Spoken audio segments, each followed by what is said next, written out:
You can hear me? And this works also, okay. Welcome to my pretty short introduction to the Magento 2 UI Components JavaScript part. My name is Maria Kern, and I'm front-end architect at Netz98 in Germany. And during the next 50 minutes, I want to give you an overview about the definition of the UI components and the basic structure. And I want to show some useful functions and properties you can use in your own components or also for overwriting existing components. Then I think we have to skip the initialization process part because we have not enough time, but I kept the slides in the presentation I will share with you later, so it will be in there. I want to show a real-life example I made for a customer project. And at least I will give you a little help for debugging the UI components. Very important part. Let's get started with the definition of the UI components. With this image, I want to give you an idea about the relation of the UI components to the user interface elements you have in the front end in your browser. To be more precise, they are the base for many of those user interface elements, and these could be buttons, fields, tables, but also bigger components like the mini card, for example. And they are designed for a simple and flexible rendering of user interfaces, and they are defined in the Magento UI module. And it's important to know that they are used in the front end as well as in the admin backend of Magento. We see it on the next slide. Here I have listed 2 examples from the backend on the left side and 2 examples of the front end on the right side. In the backend we have here the product form for adding and editing products in the admin backend. And it is built up by a field set component. And there are nested form element components. And below there is the overview of the products, the product listing. And it is also formed by several UI components. There is the grid listing component, and above the list there is the toolbar component. And as front-end examples, I choose here the totals table. I think you know it from the card page. And on the right bottom, you see the mini card layer, which opens if you click on the card symbol in the header. And what I would like to point out already now is that there are relationships between some UI components. So we have here the field set component, and we have nested form element components. So they are the so-called children of a parent component. We will see this later on. I just wanted to show you here the example. Let's now talk about the basic structure of the UI components to understand the commonalities they have and how they are designed and how they inherit of each other. Please note that I am focusing only the JavaScript part of the UI components. The structure contains a lot of other aspects regarding all parts of the UI components, but we are talking only about the JavaScript structure. So there are 3 base classes you should be familiar with when working with UI components. Each of them is a JavaScript component, so you can find it in a JavaScript file. And the name here on the slide is the name of the require JS config definition. They are located in the Magento UI module, and to make them easier to find, I copied the path to the file here on the slide, so you can find it. The first one is the UI class. The UI class is an abstract component where all other components are extended from. And especially for the object-oriented approach, it contains the base functionalities of the inheritance. And due to that, the inheritance functionalities, you have access to the methods and the properties of the base classes you inherit from. The UI element class inherits from the UI class. If your own component won't have other child components, then you can use the UI element class as base class and inherit from this one. And if your component will have other child components, then you should use the UI collection or UI component class as base class. Each of these base classes provides a set of useful methods and properties which can be used in custom components. And in the next chapter, we want to see some of those useful functions and properties that are already supplied by the 3 base classes we saw before. So the most important thing for the UI components is the inheritance, including the related dependencies. Why is it so important? Because your task could be, like here in this example, the task you have to do is you have to override an existing method or override existing functionality of an existing component. So what we have here is a Magento component. It's the shipping component, which handles functionalities in the checkout in the front end. And your task could be to change the behavior in this shipping step in checkout. Another task could be you want to build an own component, and your intention is to use the methods and properties of one of the base classes I showed you before. And you have then a custom component which inherits from this base class. So let's see how this works. Let's start with the first example. We have here an example for overwriting an existing method.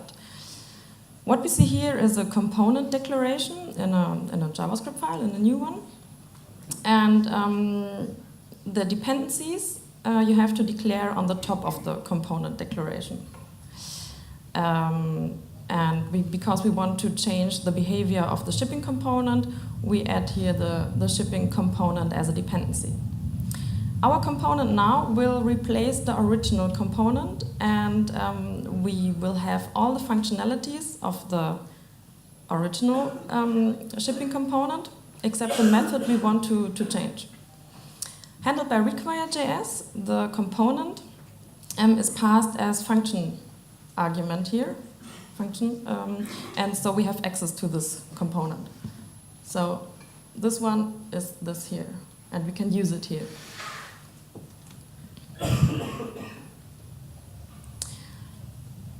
What we do here is we use the component and at the extend method, and this method enables the inheritance functionality. So due to that, all the methods of the base component we inherit from are available now in our component. And then we can override or change them. This is an example for overwriting an existing method. So we have here the set shipping information handler. It's a method we find in the shipping component, and then we do something here. We write some code before the next step will be shown, for example. And if our code is done, then we have here the navigator going to the next step, and then we have overwritten this function. The second example was that we want to build a custom component and want to use given properties and methods of one of the base classes. And it works in the same way. The difference is that we inherit directly from one of the base classes here. So in this example, we inherit from the UI component class. It was the second one, no, the third one of the 3 base classes. Here we have a method that comes from the UI component class, the initialize method. And now we don't override it, we extend it. So we have here the super call. This expression calls the method in the base component we inherit from.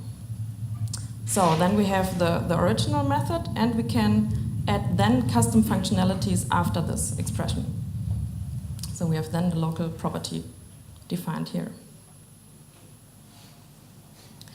Okay, let's come to the properties of the components.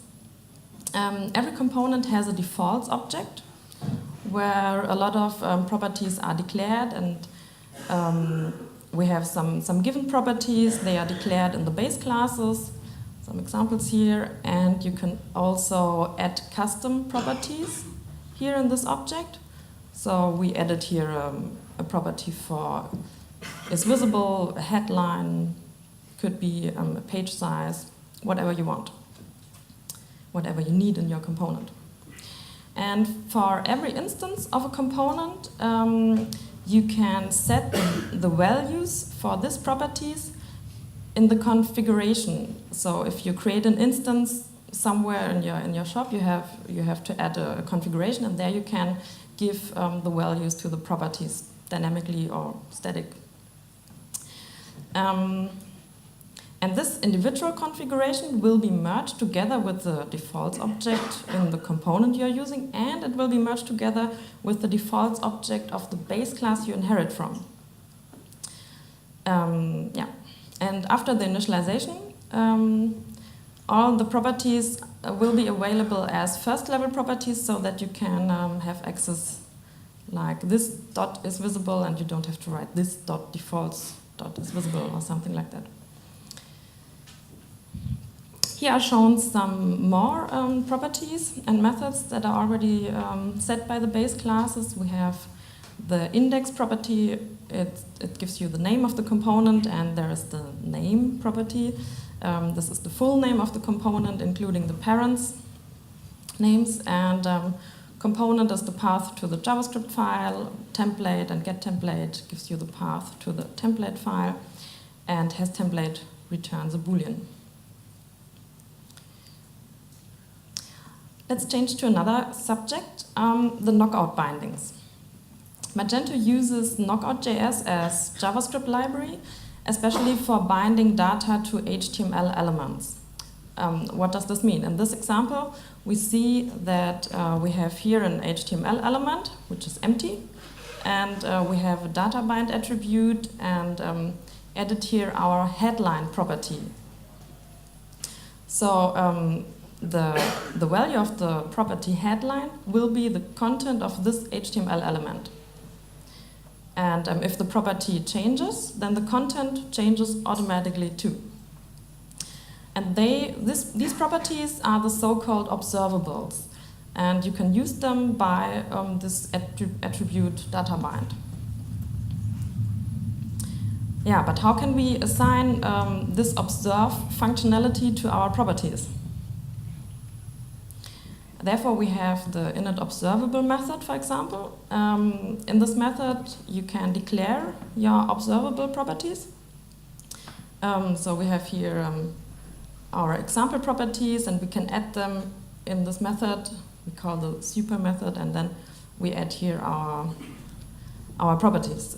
Don't care about the difference between track and observe. It's just another way of access to the property later. There are several ways to make observable variables. Also, we have the tracks object in the defaults object, this one, and if you put your properties into this tracks object, like this one, display mode, then it will become automatically an observable property. So you don't have to do something for this. Yeah, the last useful feature I want to show you is the handling of children. Remember this parent-child relationship we saw in the field set component. In the admin backend, we have the field set and the nested form element components. This is a parent-child relationship. And the child components can be added in the configuration. We will see this later.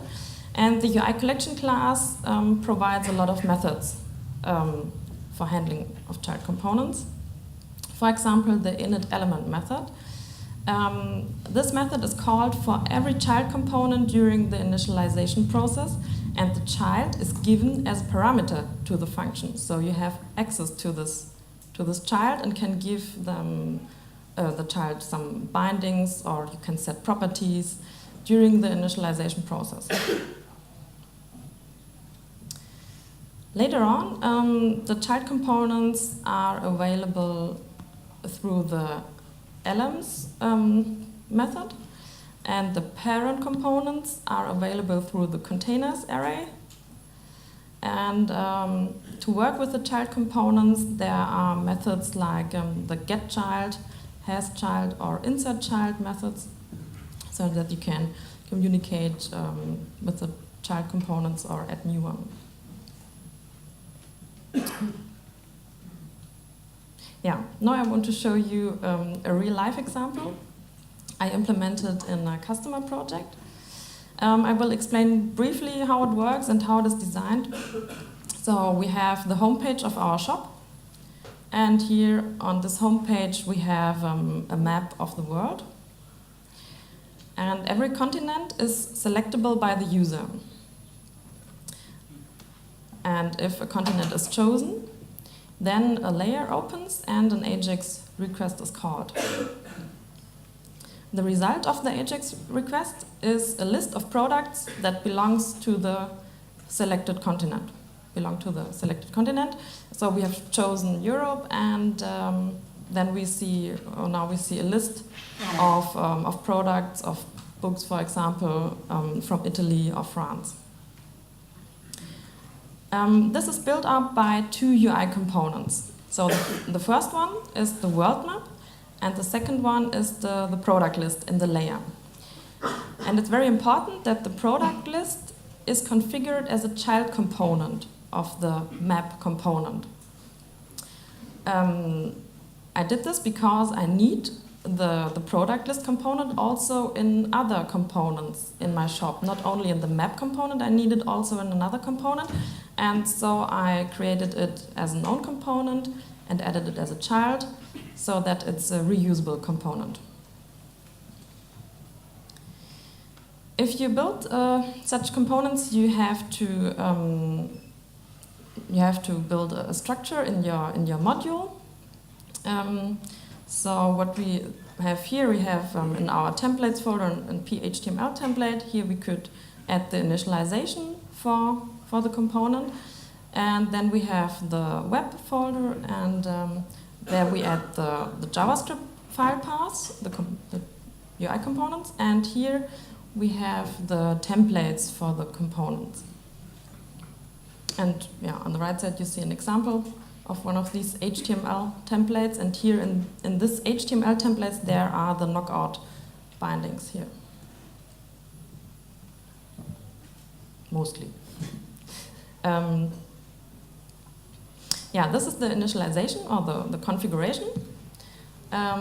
So we have here our parent component, and we add some properties to the component, and one of the properties is the children object. And in the children object you can add the child components. So I added here the product list component, and also I have here properties for my child component. Yeah, finally I want to show you options for debugging. There are two browser plugins or modules that can help.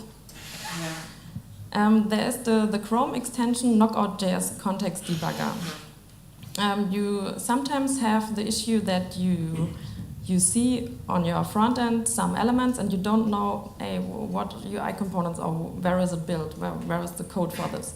And you can just select the elements, and if you are inside the scope of a UI component, then here in this knockout context tab, you see all the properties of the component you select it here in your HTML. So you have here the component listed, and you have here the containers array of the parents, yeah, index, and whatever there is defined. Then there is another cool tool. It's the Magento DevTools by Mage Specialist. It's also a Chrome extension related to a Magento module. And beside other very cool features, we have here a UI part, and here are all UI components listed that are initialized on the actual page. And they are also linked to the DOM elements, so if you click on it, then you also jump into the Elements tab and you see the DOM element related to this UI component. Yeah, last but not least, my personal pros and cons when working with UI components. In my point of view, the advantages are that you can have an easier teamwork, because if everyone uses the components, the JavaScript components as expected, then you have a standardized programming in your team. Then common procedures and requirements have already been implemented. So, for example, getting customer data, getting shopping cart item information, and also the inheritance of classes, or also storage functionalities. And we have now the possibility of configuring JavaScript components with dynamic information without inline scripting. Yeah, the disadvantages could be that it takes a bit time to get familiar with the UI components, and sometimes it feels as if you are restricted in front-end development, because yeah, the usage of jQuery and Knockout is given in a way if you use the UI components as they are there from Magento. But on the other side, you can create new components very quickly and standardized in an object-oriented way. And yeah, I think this is a big benefit for all of us. So, thank you.